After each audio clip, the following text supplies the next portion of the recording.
నమస్తే welcome to 69 TV నేను మీ సుమాంజలి ముందుగా బులెటిన్ లోని హెడ్లైన్స్ వరద నీటితో నిండు కుండలా మారిన సింగూరు ప్రాజెక్టు ప్రజలు అప్రమత్తంగా ఉండాలని సూచించిన జిల్లా ఎస్పీ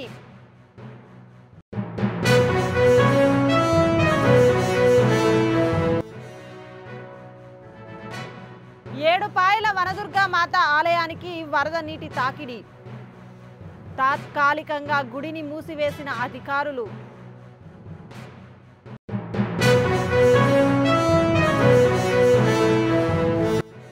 సీఎం చంద్రబాబు రాసిచ్చిన స్క్రిప్ట్ రేవంత్ రెడ్డి చదువుతున్నారు. బనకచెర్ల కట్టడానికి వీలు లేదన్న మాజీ మంత్రి జగదీష్ రెడ్డి.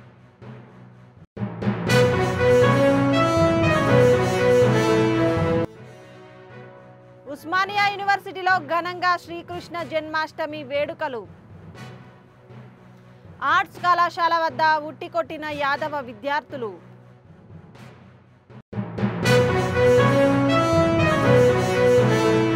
ఇక డీటెయిల్స్ లోకి వెళ్తే ఎడతెరిపి లేకుండా కురుస్తున్న వర్షాలకు ఎగువ ప్రాంతాల నుంచి వచ్చి చేరుతున్న వరద ప్రవాహం వల్ల సింగూరు ప్రాజెక్టుకు వరద తాకిడి ఎక్కువైంది.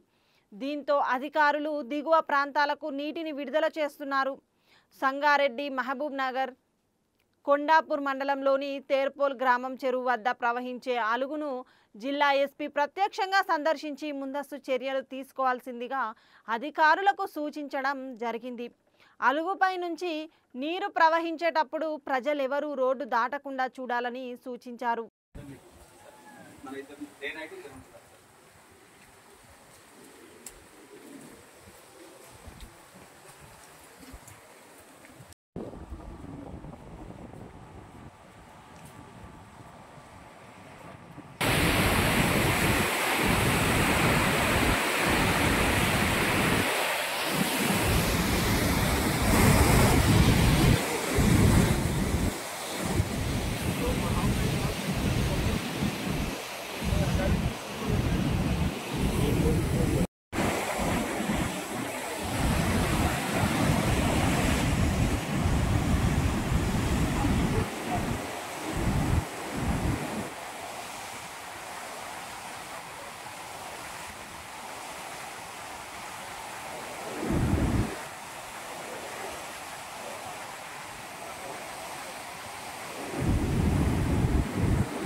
ఏపీ సీఎం చంద్రబాబు రాసిచ్చిన స్క్రిప్ట్నే తెలంగాణ సీఎం రేవంత్ రెడ్డి చదువుతున్నాడని మాజీ మంత్రి జగదీష్ రెడ్డి ఆరోపించారు.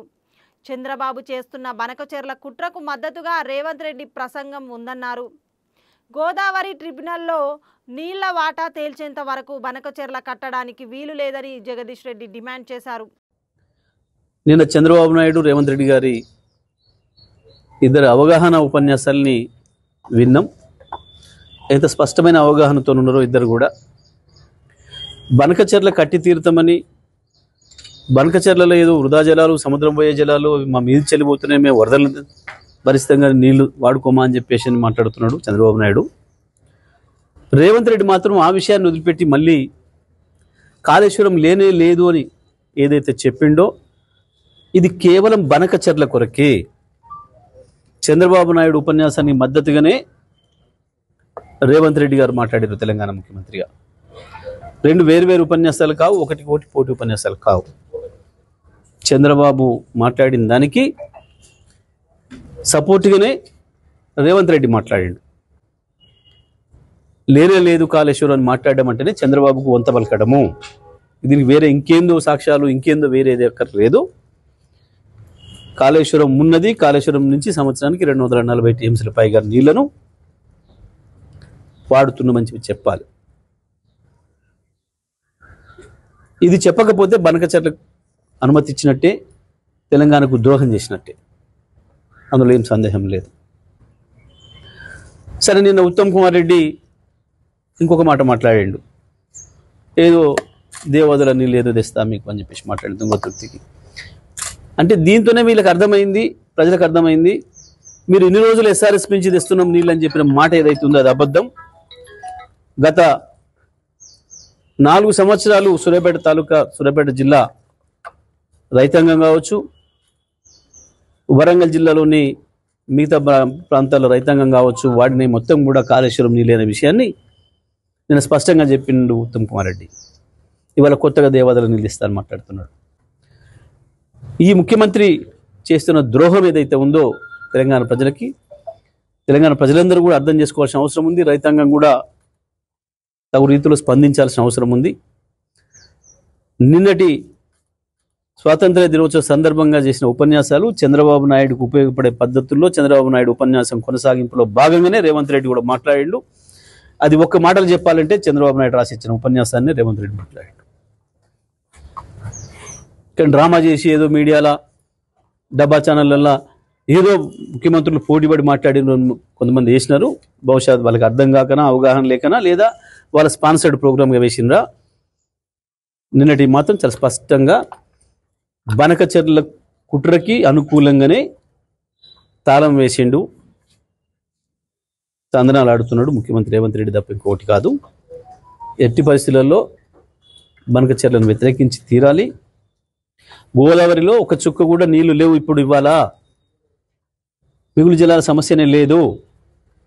గోదావరి పైన ఇంకొక ట్రిబ్యునల్ వచ్చిన తర్వాత ఆ ట్రిబ్యునల్ ఎన్ని నీళ్లు ఉన్నాయని తేలుస్తుందో, తేల్చిన తర్వాత మాత్రమే మిగతా ప్రాజెక్టులు, ఆంధ్రప్రదేశ్ ప్రాజెక్టులకు అనుమతి గురించి ఆలోచించాలి తప్ప ఇప్పుడు ఉన్న నీళ్ళ మీద ప్రాజెక్టు కట్టడానికి వీల్లేదు.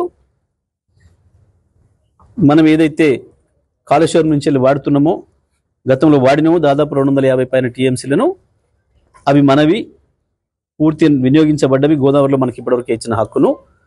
కాబట్టి చుక్క నీళ్ళు కూడా దాంట్లో లేవు. ఈ విషయాన్ని మాట్లాడకుండా రేవంత్ రెడ్డి దాచిపెట్టడం, మళ్ళీ కేసీఆర్ గారి పైన మాట్లాడడం అంటే ఇది చంద్రబాబు వంతపడడం తప్ప ఇంకోటి కాదు, తెలంగాణ ప్రజలకు ద్రోహం చేయడం తప్ప ఇంకోటి కాదు. ఎగువ కురుస్తున్న వర్షాలతో పాటు నిన్నటి నుంచి కురుస్తున్న వర్షాలకు ములుగు జిల్లా వాజేడు మండలం చీకుపల్లి గ్రామంలోని తెలంగాణ నయాగరాగా పేరుగాంచిన బొగాతా జలపాతం పరవళ్లు తొక్కుతుంది. పర్యాటకులు బొగాతా అందాలను వీక్షిస్తూ ఎంజాయ్ చేస్తున్నారు. తెలంగాణ రాష్ట్రం నుంచి కాకుండా ఛత్తీస్గఢ్, మహారాష్ట్ర నుండి పర్యాటకులు వచ్చి జలపాతాన్ని చూసి వెళ్తున్నారు. జలపాతం వద్ద భారీగా వరద చేరడంతో బొగాతా జలపాతం వద్ద ఉన్న కొలనులోకి అటవీ శాఖ అధికారులు, పోలీసులు అనుమతిని ఇవ్వడం లేదు.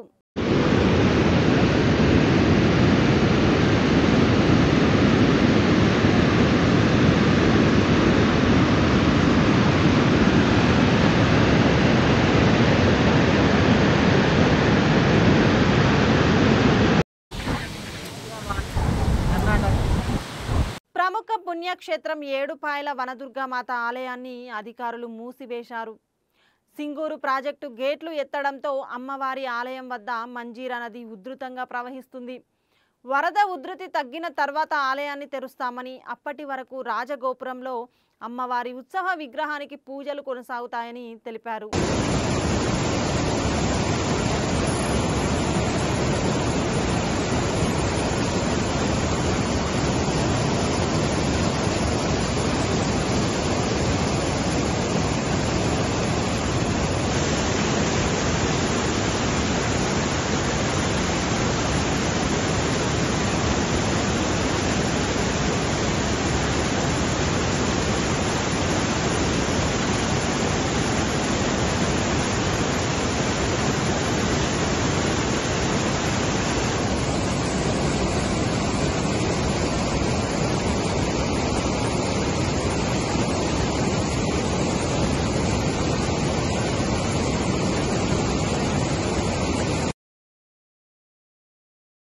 నగరంలో కురుస్తున్న భారీ వర్షానికి ఎక్కడ చూసినా రోడ్లపై వర్షపు నీరు చేరి చెరువులను తలపిస్తున్నాయి. ఆల్విన్ కాలనీ డివిజన్ ఎల్లమ్మ బండ ప్రధాన రహదారి రేణుక ఎల్లమ్మ దేవాలయం ముందు ఉన్న కల్వర్టుపై భారీగా వరద నీళ్లు నిలిచిపోవడంతో ప్రయాణం సాగించడానికి వాహనదారులు తీవ్ర ఇబ్బందులకు లోనవుతున్నారు. ప్రాణాలను అరచేతిలో పెట్టుకొని ప్రయాణించాల్సిన దుస్థితి ఏర్పడుతుందన్న ఆవేదన వ్యక్తం చేస్తున్నారు.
ఆదిలాబాద్లో కురిసిన భారీ వర్షాలకు సుభాష్ నగర్ కాలనీలో ఒక కుటుంబం వరదలో చిక్కుకుంది. వాగు పక్కనే ఇల్లు ఉండడంతో వర్షాలతో ఆ వాగు నిండి కుటుంబం ఇందులో చిక్కుకుంది. ఎస్డీఆర్ఎఫ్ బృందం సమాచారం అందుకున్న వెంటనే హుటాహుటిన ఘటనా స్థలానికి చేరుకొని సహాయక చర్యలు చేపట్టారు. సుదీర్ఘ సమయం తర్వాత వారందరినీ కాపాడారు. సాహసోపేతంగా కాపాడిన ఎస్డీఆర్ఎఫ్ టీంకు మాజీ మంత్రి జోగు రామన్న అభినందనలు తెలిపారు.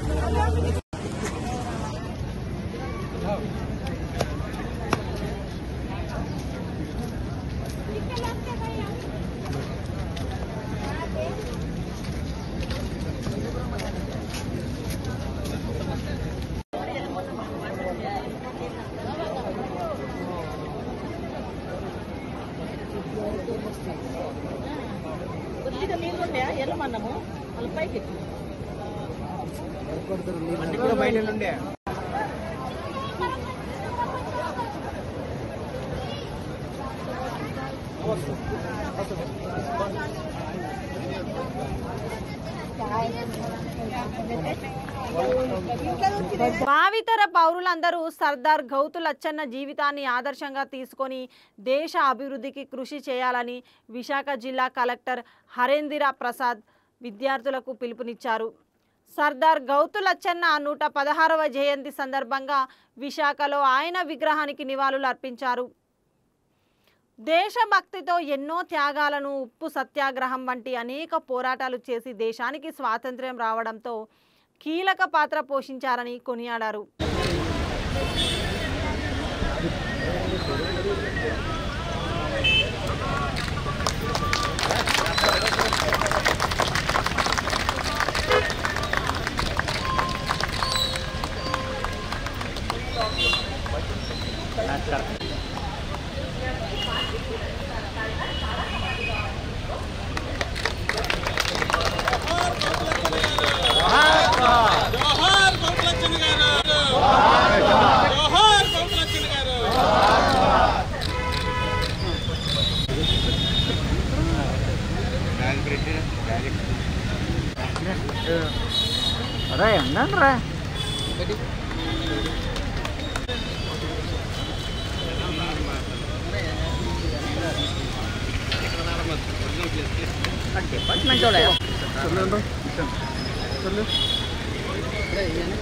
ఉత్తరాంధ్ర ముఖద్వారానికి ఇక్కడ స్మారక కేంద్రం ఏర్పాటు చేయడానికి మరి కలెక్టర్ గారు కృషి చేస్తారని చెప్పి ఈ చక్కటి కార్యక్రమానికి వచ్చేసినటువంటి ప్రతి ఒక్కరికి పేరు పేరున ధన్యవాదాలు తెలియజేస్తున్నాను. జిల్లా ప్రజలందరికీ కూడా సర్దార్ డాక్టర్ గౌతు లచ్చన్న వారి యొక్క జయంతి దినోత్సవ శుభాకాంక్షలు తెలియజేస్తున్నాను. ఒక మహానీయుని ఈరోజు మనం అందరూ కూడా గుర్తెచ్చుకుంటున్నాము. చిన్నప్పటి నుంచి దేశభక్తితో ఎన్నో త్యాగాలు చేసి పోరాటాల్లో పాల్గొని మనకు ఈ స్వతంత్రం తగ్గేలా చేశారు. సాల్ట్ సత్యాగ్రహ మొదలుపెట్టి సివిల్ డిసొబీడియన్స్ మూవ్మెంట్ కావచ్చు, రెవల్యూషనరీస్తో కలిసి రాజమండ్రి మిషన్లో ఉన్నప్పటికీ కూడా స్వతంత్రం గురించి ఆలోచించి ఆయన చేసిన కృషి వల్లే ఈరోజు ఈ ఫ్రీడమ్ని మనమందరూ కూడా మనం ఎంజాయ్ చేస్తున్నాము. అంతేకాకుండా స్వతంత్రం వచ్చిన తర్వాత దాదాపు 35 ఏళ్ళు ఒక శాసన సభ్యులుగా ఉండి ఉత్తరాంధ్ర ప్రజల కోసం, ఉత్తరాంధ్ర అభివృద్ధి కోసం పోరాడిన వ్యక్తి డాక్టర్ వారు. ఆయన ఒక పుట్టినరోజు ఇక్కడ అందరూ ఇక్కడ రావడం, ఎస్పెషలీ చిల్డ్రన్ అందరూ కూడా ఉన్నారు. ఇలాంటి లీడర్స్ని మనము ఇన్స్పిరేషన్గా తీసుకోవాలి. వాళ్ళలాగా మనం కూడా ప్రజల కోసం, ఈ సమాజం కోసం కష్టపడాలి, కృషి చేయాలని ఈ సందర్భంగా అందరినీ కూడా కోరుతున్నాను. ఈ సందర్భంగా లచ్చన్న వారు కుటుంబ సభ్యులు కూడా ఉన్నారు. వారికి కూడా ప్రత్యేక ధన్యవాదాలు, అదేవిధంగా అభినందనలు తెలియజేస్తున్నాను.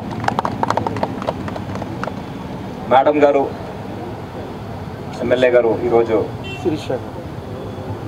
సేమ్ ప్రజాసేవని కొనసాగిస్తున్నారు.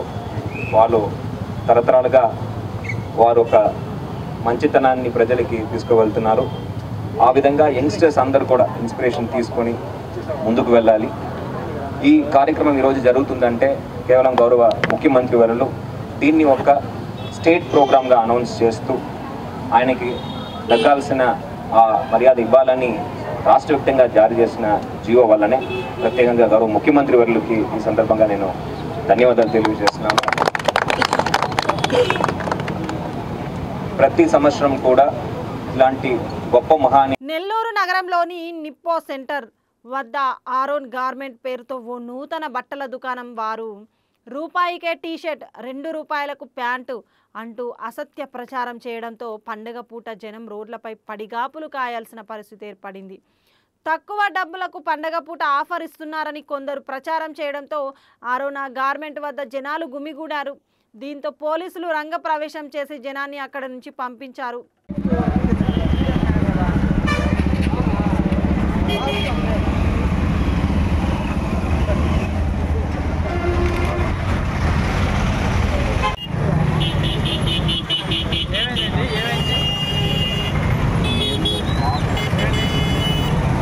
ముగించే ముందు హెడ్లైన్స్ మరోసారి. వరద నీటితో నిండు కుండలా మారిన సింగూరు ప్రాజెక్టు. ప్రజలు అప్రమత్తంగా ఉండాలని సూచించిన జిల్లా ఎస్పీ.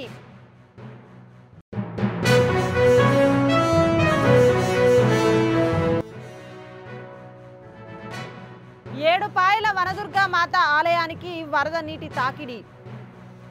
తాత్కాలికంగా గుడిని మూసివేసిన అధికారులు.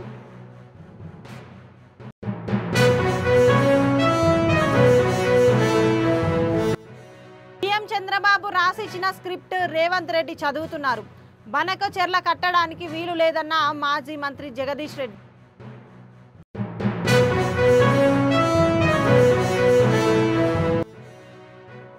ఉస్మానియా యూనివర్సిటీలో ఘనంగా శ్రీకృష్ణ జన్మాష్టమి వేడుకలు. ఆర్ట్స్ కళాశాల వద్ద ఉట్టికొట్టిన యాదవ విద్యార్థులు.